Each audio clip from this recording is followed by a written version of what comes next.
The following documentary presents new developments in neuroscience and a solution to the many current unsolved problems in physics. While it keeps clear of metaphysical correlations and is solely focused on scientifically verifiable data, it also has philosophical repercussions pertaining to life, death, and the origin of the universe. Due to its many layers and density in presentation, it may require multiple viewings to fully comprehend its implications, even though considerable effort has been made to simplify the complex scientific concepts that are discussed. Furthermore, I would like to thank the author for allowing me to follow and report on his work, as he wanted to remain dedicated to his research and avoid becoming involved in its media coverage.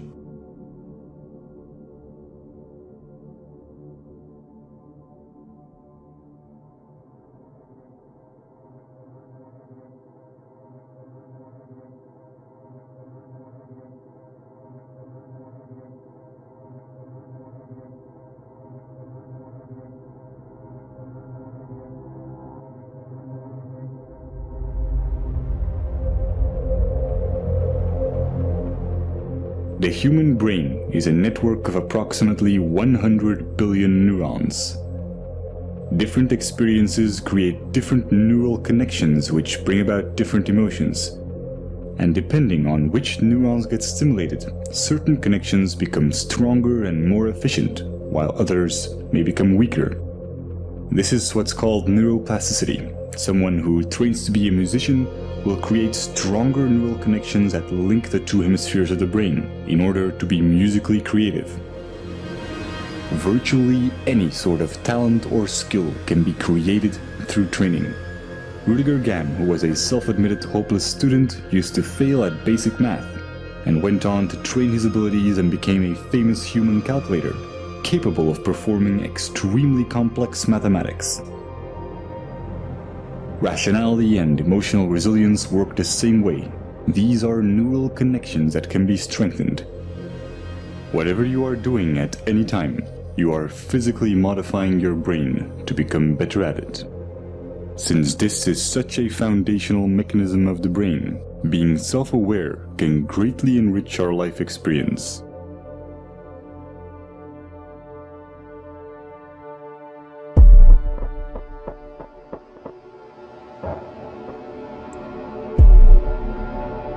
Specific neurons and neurotransmitters, such as norepinephrine, trigger a defensive state when we feel that our thoughts have to be protected from the influence of others. If we are then confronted with differences in opinion, the chemicals that are released in the brain are the same ones that try to ensure our survival in dangerous situations. In this defensive state, the more primitive part of the brain interferes with rational thinking, and the limbic system can knock out most of our working memory, physically causing narrow-mindedness. We see this in the politics of fear, in the strategy of poker players, or simply when someone is stubborn in a discussion. No matter how valuable an idea is, the brain has trouble processing it when it is in such a state. On a neural level, it reacts as if we're being threatened, even if this threat comes from harmless opinions or facts that we may otherwise find helpful and could rationally agree with.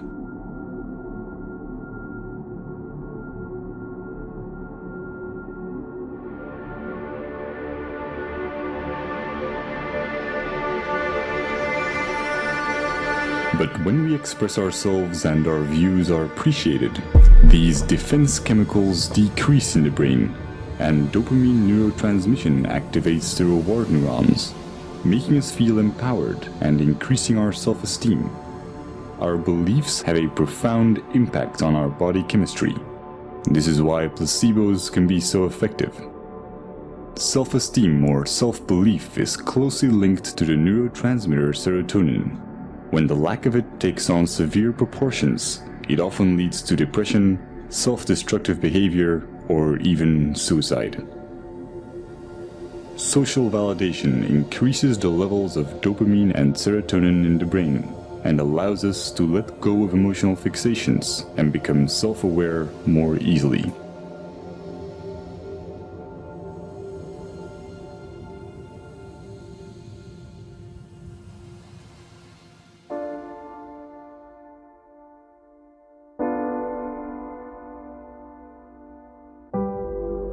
Social psychology often looks at the basic human need to fit in and calls this the normative social influence. When we grow up, our moral and ethical compass is almost entirely forged by our environment, so our actions are often a result of the validation we get from society. But new developments in neuroscience are giving us a better understanding of culture and identity. Recent neurological research has confirmed the existence of empathetic mirror neurons. When we experience an emotion or perform an action, specific neurons fire. But when we observe someone else performing this action, or when we imagine it, many of the same neurons will fire again, as if we were performing the action ourselves. These empathy neurons connect us to other people, allowing us to feel what others feel. And since these neurons respond to our imagination, we can experience emotional feedback from them as if it came from someone else. This system is what allows us to self-reflect. The mirror neuron does not know the difference between it and others, and is the reason why we are so dependent of social validation and why we want to fit in. We are in a constant duality between how we see ourselves and how others see us. This can result in confusion in terms of identity and self-esteem, and brain scans show that we experience these negative emotions even before we are aware of them. But when we are self-aware, we can alter misplaced emotions because we control the thoughts that cause them. This is a neurochemical consequence of how memories become labeled when retrieved, and how they are restored through protein synthesis. Self-observing profoundly changes the way our brain works. It activates the self-regulating neocortical regions, which give us an incredible amount of control over our feelings. Every time we do this, our rationality and emotional resilience are strengthened. When we are not being self-aware, most of our thoughts and actions are impulsive. And the idea that we are randomly reacting and not making conscious choices is instinctively frustrating. The brain resolves this by creating explanations for our behavior and physically rewriting it into our memories through memory reconsolidation, making us believe that we were in control of our actions. This is also called backward rationalization, and it can leave most of our negative emotions unresolved and ready to be triggered at any time. They become a constant fuel to our confusion, as our brain will keep trying to justify why we behaved irrationally.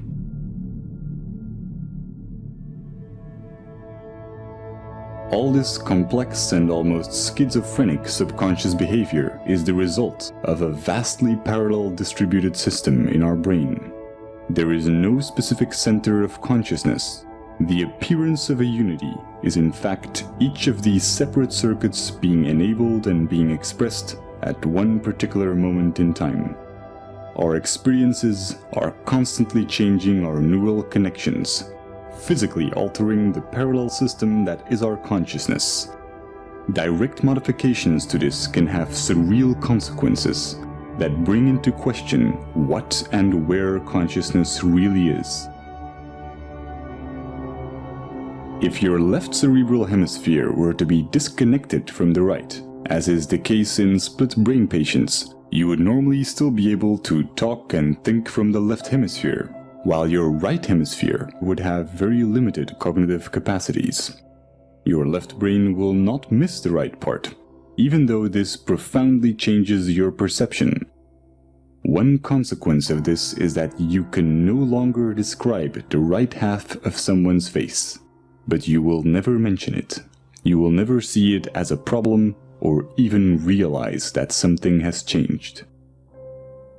since this affects more than just your perception of the real world and also applies to your mental images. It is not just a sensory problem, but a fundamental change in your consciousness.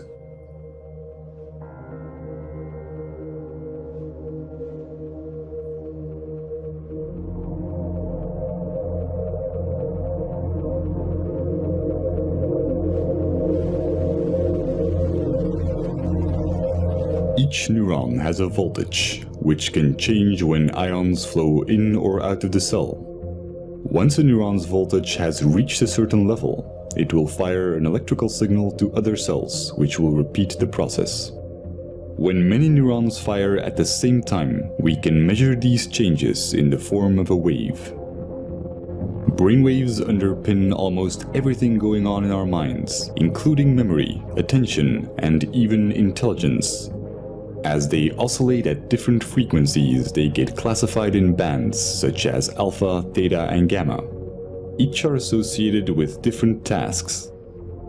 Brainwaves allow brain cells to tune into the frequency corresponding to their particular task while ignoring irrelevant signals, similar to how a radio homes in on different waves to pick up radio stations. The transfer of information between neurons becomes optimal when their activity is synchronized. This is the same reason why we experience cognitive dissonance, the frustration caused by simultaneously holding two contradictory ideas. Will is merely the drive to reduce dissonance between each of our active neural circuits. Evolution can be seen as the same process where nature tries to adapt or resonate with its environment. By doing so, it evolved to a point where it became self-aware and began to ponder its own existence. When a person faces the paradox of wanting purpose while thinking that human existence is meaningless, cognitive dissonance occurs. Throughout history, this has led many to reach for spiritual and religious guidance, challenging science as it failed to give answers to existential questions, such as why or what am I?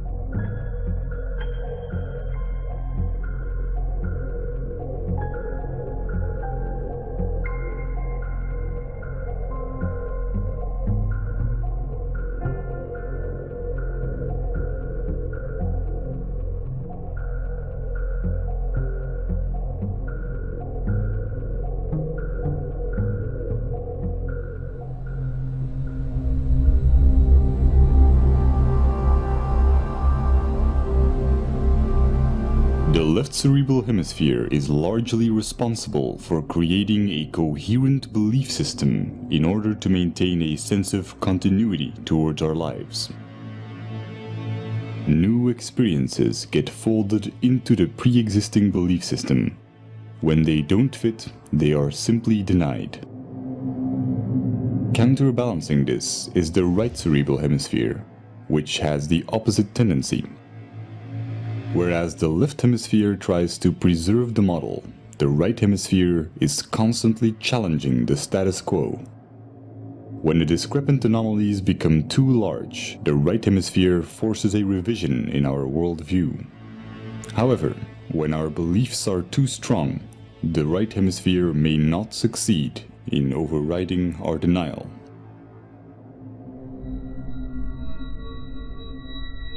This can create a profound confusion when mirroring others.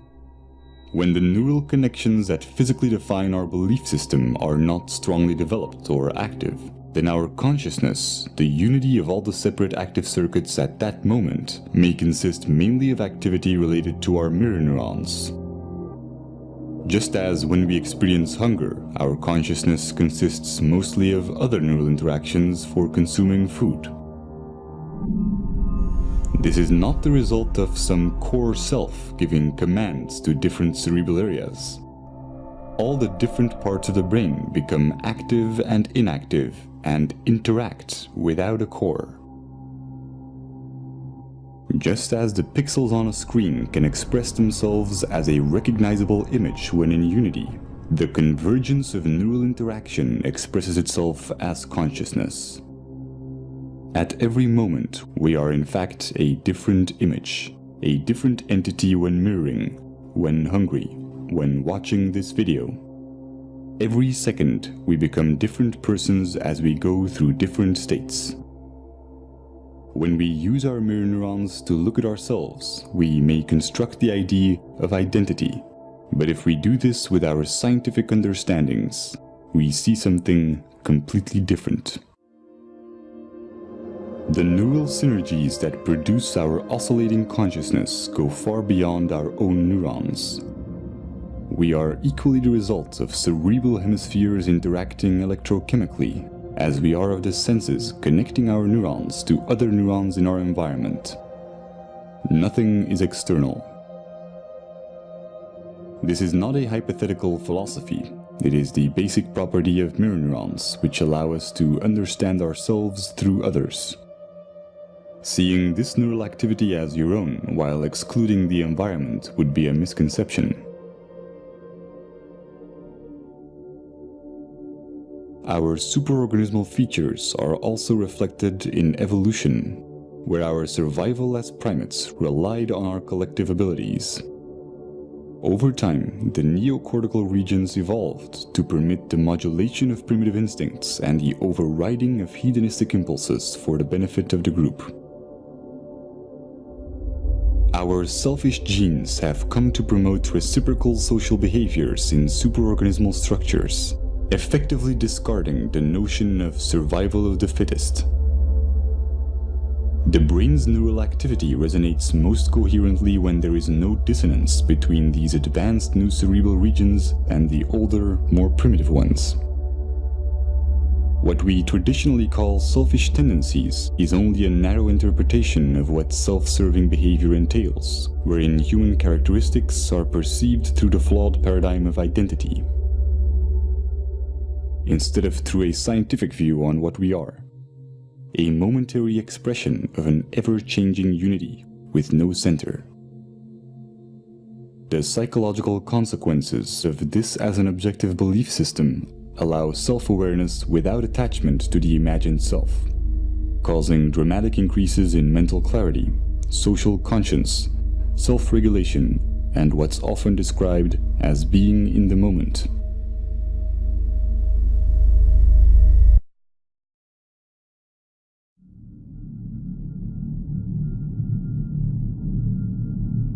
The common cultural belief has mostly been that we need a narrative, a diachronic view on our life to establish moral values. But with our current understandings of the empathic and social nature of the brain, we now know that a purely scientific view with no attachment to our identity or story yields a far more accurate, meaningful, and ethical paradigm than our anecdotal values. This is logical since our traditional tendency to define ourselves as imaginary individualistic constants neurally wires and designs the brain towards dysfunctional cognitive processes, such as compulsive labeling and the psychological need to impose expectations.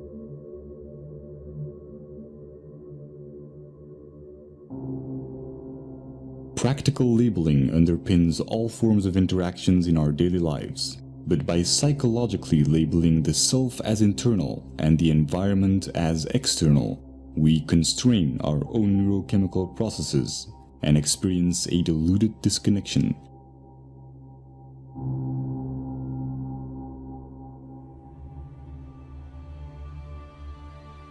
Growth and its evolutionary side effects, such as happiness and fulfillment, are stimulated when we are not being labeled in our interactions. We may have many different views and disagree with one another in practical terms, but interactions that nevertheless accept us for who we are without judgment are neuropsychological catalysts that wire the human brain to acknowledge others and accept rationally verified belief systems without dissonance. Stimulating this type of neural activity and interaction alleviates the need for distraction or entertainment and creates cycles of constructive behavior in our environment. Sociologists have established that phenomena such as obesity and smoking, emotions and ideas spread and ripple through society in much the same way that electric signals of neurons are transferred when their activity is synchronized.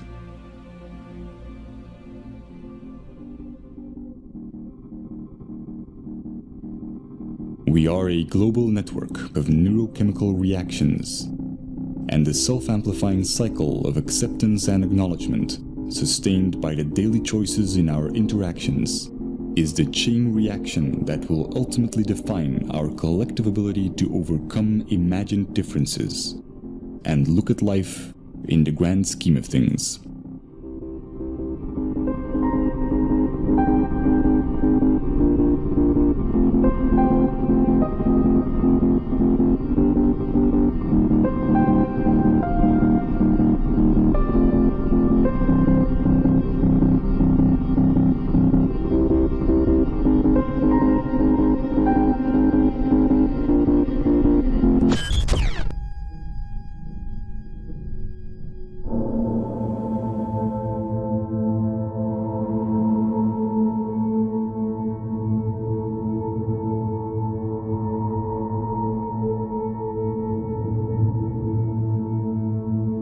Throughout Turin's ongoing research, I've made a simplified but comprehensive overview of his current findings.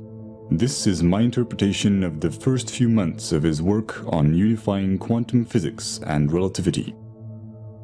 While it may at times be difficult to follow due to the subject matter's complexity, it also has some philosophical implications which are addressed in the epilogue.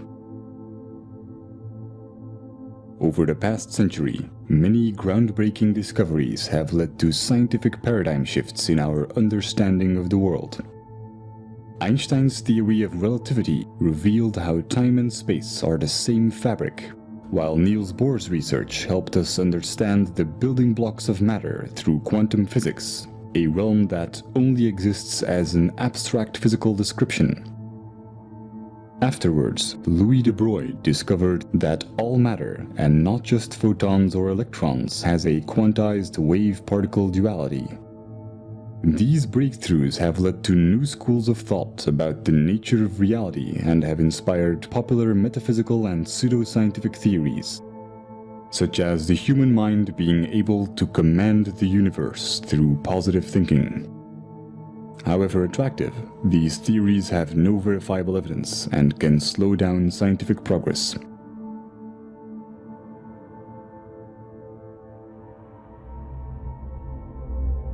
Einstein's laws of special and general relativity are applied in modern-day technologies, such as GPS satellites, where the accuracy of calculations would drift more than 7 miles a day, if consequences such as time dilation would not be taken into account. Time dilation is best illustrated by how moving clocks run slower. Other implications of relativity are length contraction, meaning that objects in motion decrease in length, and the relativity of simultaneity. It is impossible to say in an absolute sense whether two events occur at the same time when they are separated in space. Nothing can travel faster than the speed of light. This means that if a bar of 10 light seconds long would be pushed forward, it would take 10 seconds before the action can take place on the other side. Without this time interval of 10 seconds, the bar does not exist in its entirety. This is not due to our limitations as observers, but due to an inherent consequence of relativity, where time and space are interconnected and cannot exist without each other.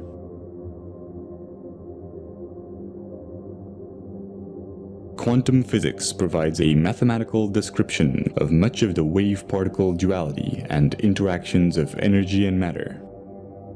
It departs from classical physics primarily at the atomic and subatomic scales. The mathematical formulations are abstract, and the implications are often non-intuitive. A quantum is the minimum unit of any physical entity involved in an interaction. The elementary particles are the basic building blocks of the universe. They are the particles which all other particles are made of.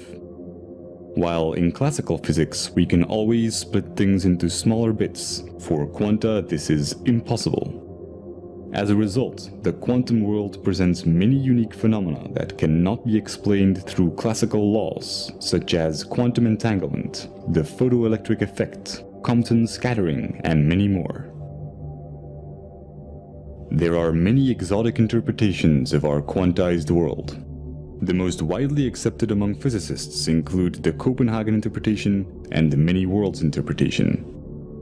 Current trends show substantial competition from alternative interpretations such as the holographic universe.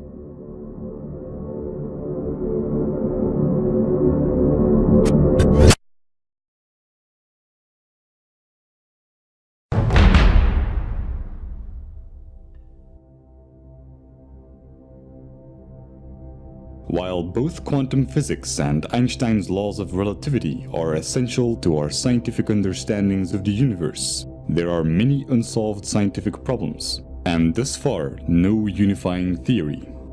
Some of the current questions are: why is there more observable matter than antimatter in the universe? What is the nature of the arrow of time? What is the origin of mass? One of the most important keys to finding the answer to these problems are de Broglie's equations, for which he was awarded the Nobel Prize in Physics. This formula shows how all matter has a wave-particle duality, meaning that there are moments in which it behaves as a wave, and others where it behaves as a particle. The formula combines Einstein's famous E is mc squared equation with the quantized nature of energy. Experimental evidence includes the interference pattern of C60 fullerene molecules in a double-slit experiment. The fact that our consciousness itself seems to be made up out of quantized particles has been the subject of many mystical theories. And while the relation between quantum mechanics and consciousness is unlikely to be as magical as recent esoteric movies and literature claim, there is nevertheless a profound implication.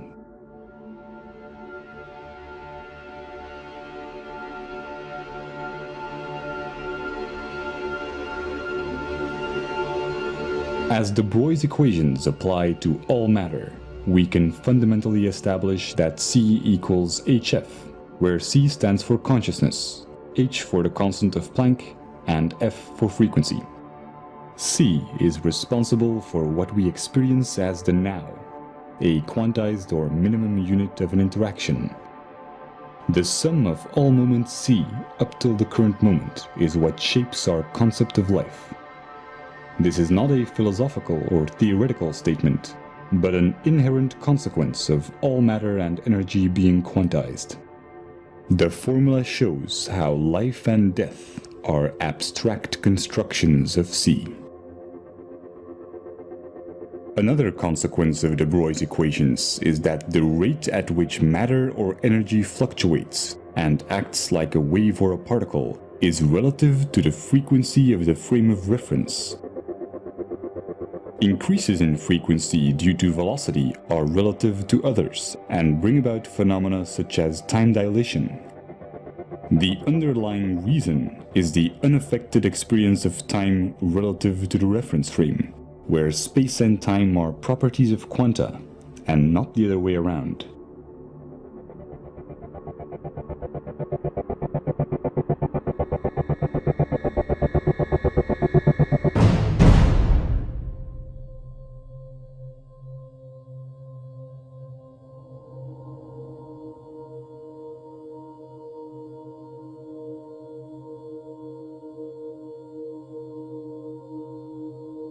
Antiparticles are created everywhere in the universe where high-energy particle collisions take place. This process is artificially simulated in particle accelerators. When matter is created, antimatter is created simultaneously. Hence why the lack of antimatter in the universe is one of the biggest unsolved questions in physics to date. When we trap antiparticles through electromagnetic fields, we can study their properties. The quantum state of particles and antiparticles can be interchanged by applying the charge conjugation, parity, and time reversal operators. To clarify, if a physicist whose body was made of antimatter would do experiments in a laboratory also made of antimatter, using chemicals and substances of antiparticles, he would find almost exactly the same results as his matter counterpart. But when they would merge, immense energy would be released proportional to their mass. Very recently, Fermilab discovered how quanta such as mesons are switching 3 trillion times per second from matter to antimatter. When we study the universe from a quantized frame of reference C, we have to take into account all experimental evidence that applies to quanta. This includes how matter and antimatter are created simultaneously in particle accelerators, and how mesons switch back and forth between one and the other. This has significant consequences when applied to C. From a quantum perspective, every instance of C has an anti-C. This explains the missing symmetry or antimatter in the universe and is closely related to the arbitrary choice of emitter and absorber in the Wheeler-Feynman time-symmetric theory. The unperturbed time t in the uncertainty principle is the required time or cycle for quanta to exist. Similar as observed in mesons, our personal experience of time or interval of the current moment reaches its threshold when C is cancelled out by its anti-C. C's interpretation of this single self-annihilating moment is framed within an abstract arrow of time. If we then want to define interaction and look at the basic properties of the wave-particle duality of quanta, all interactions would consist of interference and resonance. But since this isn't enough to explain the fundamental forces, we are required to use different models. This includes the standard model, which mediates the dynamics of the known subatomic particles through force carriers, and Einstein's general relativity, which describes macroscopic phenomena such as the orbits of planets, which follow a curvature or ellipse in space and a helix in space-time. But Einstein's model of space-time doesn't hold up on quantum levels, and the standard model needs additional force carriers to explain the origin of mass. Without success, a unification of both models or theory of everything has been subject of much research.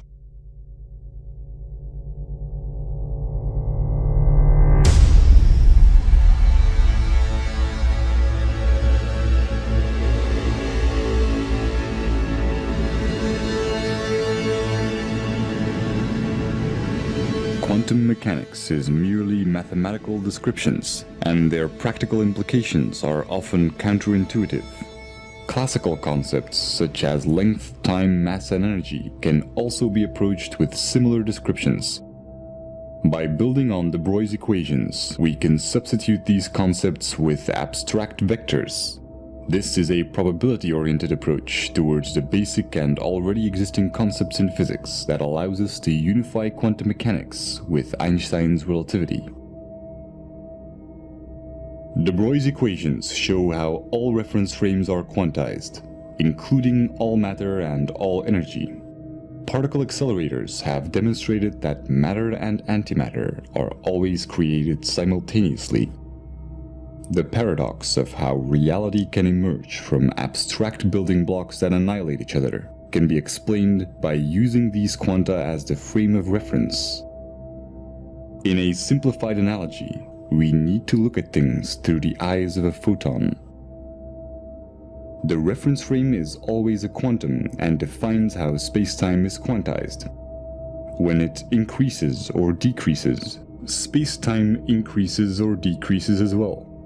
This is reflected in quantum mechanics as the mathematical description of the probability amplitude of the wave function, or in Einstein's relativity as time dilation and length contraction. For a quantized frame of reference, mass and energy can only be defined as abstract probabilities. Or if we want to be more concrete and establish a mathematical framework, as vectors which can only exist when we assume an arrow of time. They can be derived as resonance and interference with the reference frame, which defines the minimum unit or space-time constant c, equivalent to the constant of Planck in quantum mechanics. Experiments show how conversion of matter into energy through its antimatter brings about gamma rays with exact opposite momentum. What seems to be a conversion is the ratio between opposite vectors interpreted as distance and time, matter and antimatter, mass and energy, or interference and resonance within the abstract arrow of time of c. The sum of opposite vectors is always zero. This is the reason for the symmetry or conservation laws in physics, or why at the speed of c, time and space are zero due to length contraction and time dilation.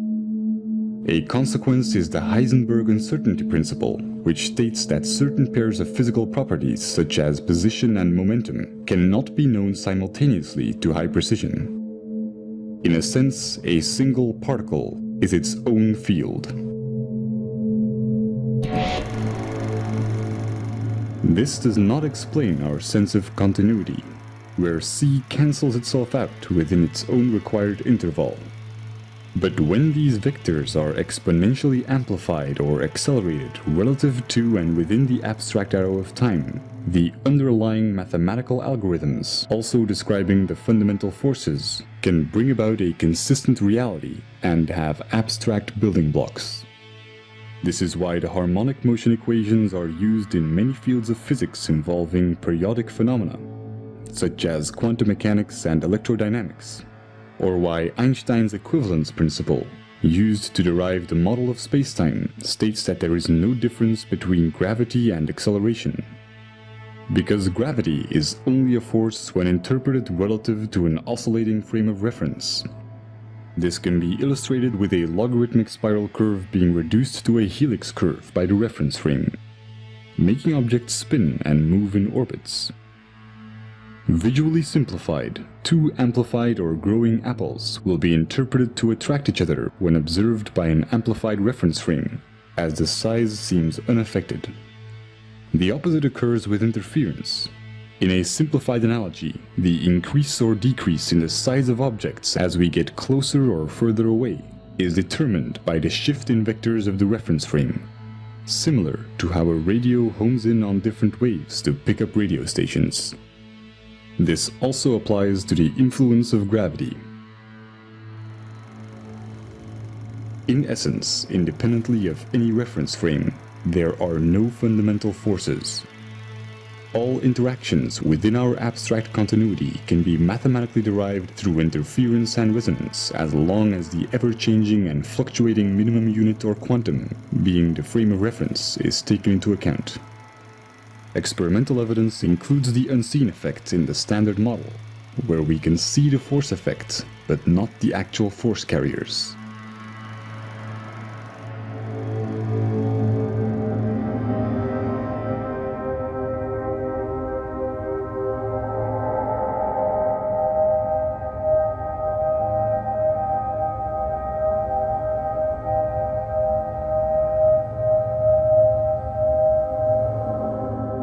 The consistent continuity of reality does not require quanta to have any specific sequence in time.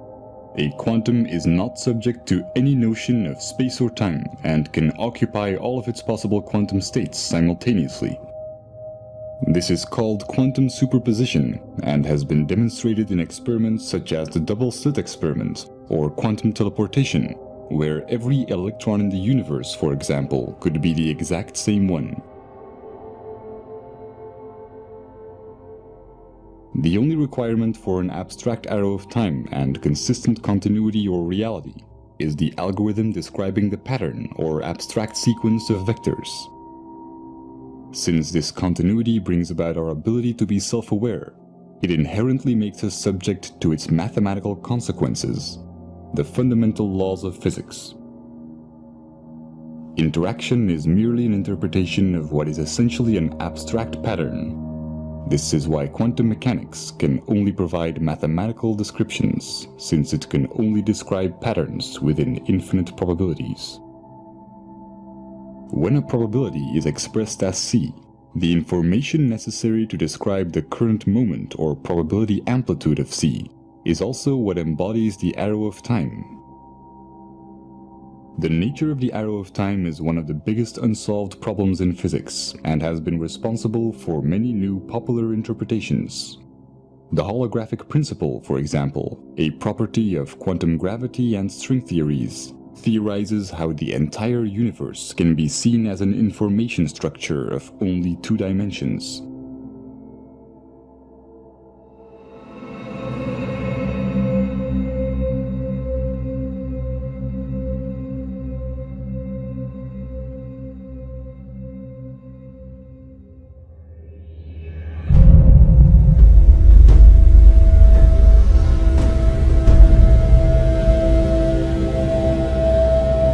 We traditionally associate the notion of an arrow of time with the sequence of events that we experience through the arrangement of short-term and long-term memories. We can only have memories about the past and not about the future, and we've always assumed that this reflects the flow of time. Scientists only began to question this logic when discoveries in quantum mechanics demonstrated that some phenomena are not bound by our notion of time, and that our concept of it is nothing more than our perception of the change in observable values. This is also reflected in time dilation and length contraction, which are part of the reason why Einstein established that time and space are the same fabric. In an absolute sense, the notion of time does not differ from the notion of distance. Seconds are equal to light seconds, but cancel each other out. To clarify, with distance and time being each other's opposites, the passing of time can be interpreted as the distance that the hands of a clock travel as they move in a direction that is opposite to time. As they move forward in distance, they effectively travel backwards in what we would call time. This is also why any single separate minimum unit of experience is always instantly annihilated within a timeless now. This understanding sets the record straight between wave function collapse and quantum decoherence. Concepts such as life and death are mere intellectual constructs, and any speculative spiritual ideas of an afterlife that takes place in a realm where the rigid mathematical underpinnings of this reality come to an end are equally fabricated. An important cosmological consequence is that the Big Bang Theory, where the universe is traced back to one point by looking at the past, is a misconception. The traditional assumption of space-time, where space is 3-dimensional and time plays the role of a 4th dimension, is inaccurate. If we would want to study the origin of the universe, we would actually have to look forward, since C's time vector direction is opposite to the arrow of distance, from which we perceive an expanding universe.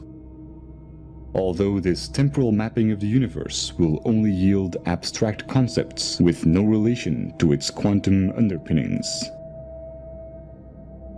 Experimental evidence includes the accelerating expanding universe, following what is known to be an inverse or time-reversed black hole metric, as well as the many problems related to the Big Bang Theory, such as the horizon problem.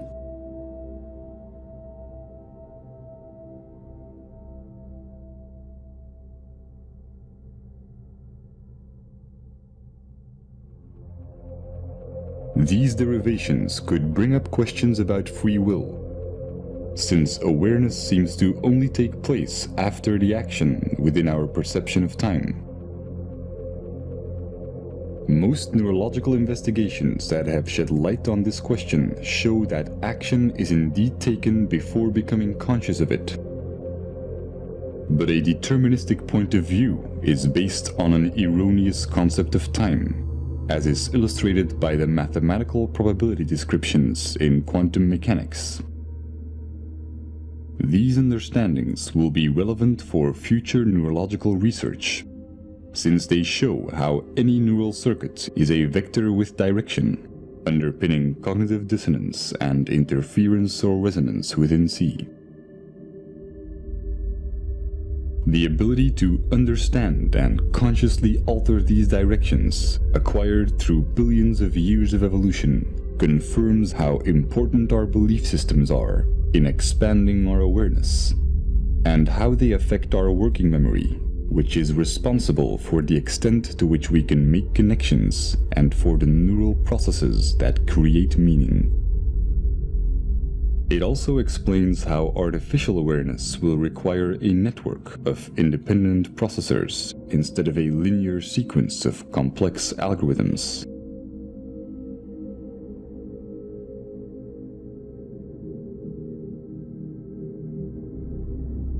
Athene's grand unification is one solution that unifies quantum physics and Einstein's theory of relativity. While it answers many problems in physics, such as the ones listed here, it is my limited interpretation of his first months of scientific research. Whatever the outcome, it is clear that we have entered an era where science is open to everyone. And if we can preserve unfiltered access to a neutral internet, we can test the validity of our ideas. We can enhance our imagination by making new correlations, and we can be part of the evolution of our understandings of the universe and of the mind.